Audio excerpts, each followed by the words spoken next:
সুপ্রিয় দর্শকবৃন্দ, প্রত্যেককেই জানাই অগ্রিম ঈদ মুবারক। বন্ধুরা, দেখতে দেখতে পবিত্র মাহে রমজান মাসের একদমই শেষ প্রান্তে এসে আমরা পৌঁছে গেছি। আর এই পবিত্র রমজান মাসের শেষ হলেই উদযাপিত হবে ধর্মপ্রাণ মুসলিমদের সব থেকে বড় ধর্মীয় উৎসব ঈদ উল ফিতর। এই মুহূর্তে সকলের মনে একটাই প্রশ্ন যে এবছর রোজা 29টা হবে নাকি 30টা।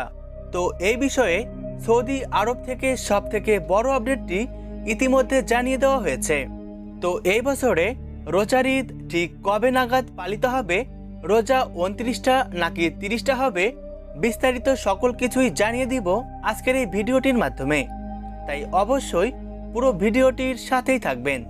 আর কমেন্ট বক্সে আলহামদুলিল্লাহ এটা লিখতে ভুলবেন না যেন।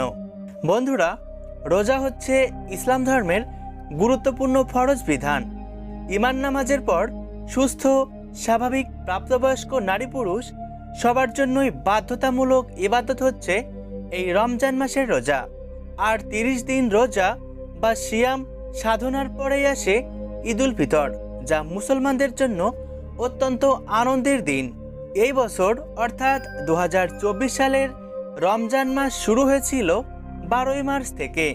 সেই হিসেবে রমজান শেষে শাওয়ালের চাঁদ দেখার উপর নির্ভর করে 2024 সালে ঈদ উল ফিতর পালিত হবে 10 অথবা 11ই এপ্রিল।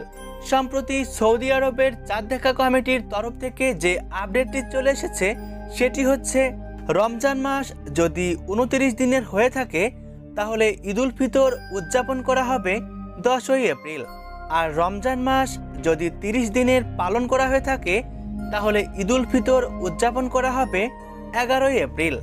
আর এই মুহূর্তে সৌদি আরব থেকে প্রাপ্ত সব থেকে বড় একটি আপডেট হচ্ছে, এই বছর 10ই এপ্রিল রাতে দেখা যেতে পারে ঈদের নতুন চাঁদ।